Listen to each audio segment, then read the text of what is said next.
حضرت آدم علیہ السلام سے پہلے یہ قوم جناتوں کی اس دنیا میں رہتی تھی. آدم علیہ السلام ابھی پیدا بھی نہیں ہوئے تھے، اور یہ لوگ بڑی قتل و غارتی، خوریزی، ایک دوسرے کو قتل کرنا، یہ ساری قتل و غارتی یہ لوگ یہی ان کا کام تھا کہ بس ایک دوسرے کو قتل کرنا، ایک دوسرے کو تکلیف دینا، مارنا پیٹنا.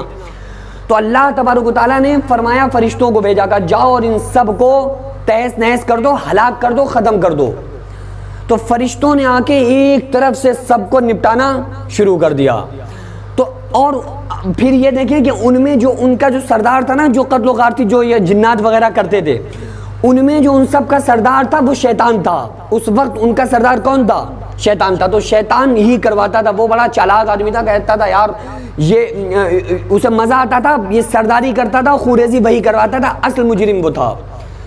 تو پھر جیسے ہی اس نے دیکھا کہ فرشتے آ کے ایک طرف سے ہماری قوم کو نپٹا رہے ہیں، تو فوراً بیٹھ گیا اور یا اللہ یا اللہ یا اللہ یا اللہ کا ورد کرنا شروع کر دیا. فرشتہ آیا اور جیسے ہی تلوار کو تانا، کہنے لگا کہ اے پروردگار عالم، تیرے ان اتنے نافرمان بندوں میں، تیری مخلوق میں ایک تیرا مخلص بندہ بیٹھا ہے جو تجھے یاد کر رہا ہے. اللہ تعالیٰ نے فرمایا فرشتوں جسے مخلص سمجھ رہے ہو، یہ مخلص نہیں، یہی تو اصل مجرم ہے، اسے لے جاؤ اوپر، اس کی ذرا خبر لیتے ہیں. تو اب فرشتوں نے شیطان کو، ابلیس کو پکڑا اور لے کر چلے گئے. اب یہ سوچتا تھا کہ یار اگر ذرا سا بھی ہم چوکیں گے نا اللہ کی عبادت سے رکیں گے تو فوراً ہمارے اوپر اللہ کا عذاب آ جائے گا، فرشتے میں مار دیں گے. تو یہ ہر وقت سبحان اللہ، الحمدللہ، اللہ اکبر، اللہ کا ذکر، تسبیح، نمازیں، نوافل، سب کچھ بھی یہ کرتا رہا.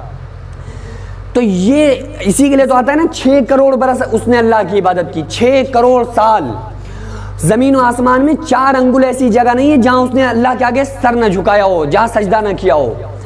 تو اب آپ کا کیا خیال ہے کہ اللہ اتنا رحیم کریم ذات ہے جس نے یار 6 کروڑ برس اللہ کی عبادت کی ہو، پھر ایک ذرا سی نافرمانی کی وجہ سے اللہ نے اسے اس کا مقدر جہنم کو بنا دیا، اس کے مقدر میں جہنم کو لکھ دیا. تو یہ سمجھ میں آنے والی بات ہے کہ یار جو اتنی رحیم کریم ذات ہے اللہ کی، تو وہ ایک غلطی پہ اتنی بڑی سزا کیوں؟ اس کا پس منظر دیکھیں، اس کے پیچھے بہت بڑا راز ہے، اس راز کو دیکھیں. آقا علیہ السلام نے فرمایا کہ جس نے دکھاوے کی نماز پڑھی اس نے شرک کیا، اور جس نے دکھاوے کا روزہ رکھا اس نے شرک کیا، جس نے دکھاوے کا صدقہ دیا اس نے شرک کیا، جس نے دکھاوے کا ذکر کیا اس نے شرک کیا.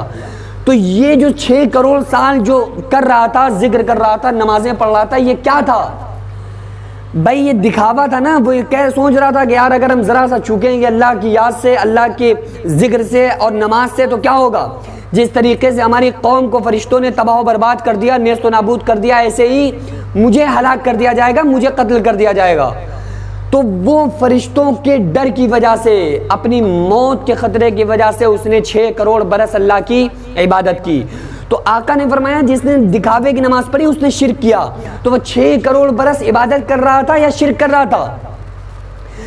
شرک کر رہا تھا نا. تو 6 کروڑ برس اس نے شرک کیا. تو جس کی جیسا گناہ اس کی ویسی سزا. تو آپ یہ سمجھ رہے ہو اس نے عبادت کی، لیکن اس عبادت کے پیچھے دکھاوا تھا. تو وہ عبادت اس کی کیا ہوئی؟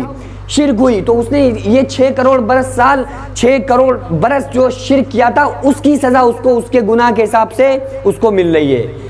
تو یہ اصل مقصد تو اس کے پیچھے یہ راز ہے. پھر جب اس نے یہ کہا کہ اللہ ہمیں قیامت تک کی مہلت دے دے، قیامت تک کی ہمیں زندگی دے دے، تو نے ہمیں جنت سے تو نکال دیا ہے لیکن ہم قیامت تک کی مہلت چاہتے ہیں. اللہ نے فرمایا جاؤ زندہ رہو گے، جاؤ میں نے تجھے مہلت دے دی. تو اس نے کہا تھا کہ اللہ اب ہم تیرے راستے سے روکیں گے، جو تیرا صحیح سیدھا راستہ ہے نا اس راستے سے اب ہم روکیں گے. آقا علیہ السلام نے ایک سیدھی لکیر کھینچی، سیدھا خط کھینچا، فرمایا لوگوں یہ اللہ کا راستہ ہے. دائیں بائیں اور کھینچے، فرمایا یہ بھی راستے ہیں لیکن ان پر ہر ایک پر شیطان بیٹھا جو اپنی طرف بلاتا ہے. اللہ نے فرمایا وَأَنِ اعْبُدُونِي هَذَا صِرَاطٌ مُسْتَقِيمٌ، اور میرے بندوں یہ کہ میری ہی عبادت کرنا یہی سیدھا راستہ ہے. تو اللہ نے کہا اے پاجی مردود نکل جا، اور جو میرے مخلص بندے ہیں وہ تیرے بہکاوے میں نہیں آئیں گے، جو میرے نیک بندے ہیں نا وہ تیرے بہکاوے میں نہیں آئیں گے. اور اے ابلیس جو تیرے بہکاوے میں آئے گا اس کو اور تجھ کو سارے لوگوں سے جہنم کو بھر دوں گا. تو پھر ہم کیوں شیطان کی پیروی کر رہے ہیں؟ بھائی جب ہمیں ساری باتیں معلوم ہیں اور اللہ نے صاف طور سے قرآن میں کہہ دیا ان شیطان للانسان عدو مبین، شیطان انسان کا کھلا دشمن ہے، شیطان بڑی بڑی باریکیوں سے داخل ہوتا ہے۔ آقا علیہ السلام نے فرمایا کہ جب شیطان تمہارے دلوں پہ گھٹنے ٹیکے ہوئے بیٹھا ہے، شیطان کی ایک سونڈ ہے اس کی، اور ہر انسان کے دل کے اوپر وہ سونڈ اپنی رکھے ہوئے، دو پیر آگے سونڈ کے مانند۔ پیارے آقا صلی اللہ علیہ وسلم نے فرمایا جب کوئی بندہ ذکر و اذکار میں ملوث ہوتا ہے، ذکر کرتا ہے، نیک کام کرتا ہے، نمازیں پڑھتا ہے، تو وہ اپنی سونڈ کو ہٹا لیتا ہے، اور جیسے ہی وہ بندہ ذکر کرنا بند کرتا ہے وہ کیا کرتا ہے، پھر سے وہ سونڈ رکھ لیتا ہے۔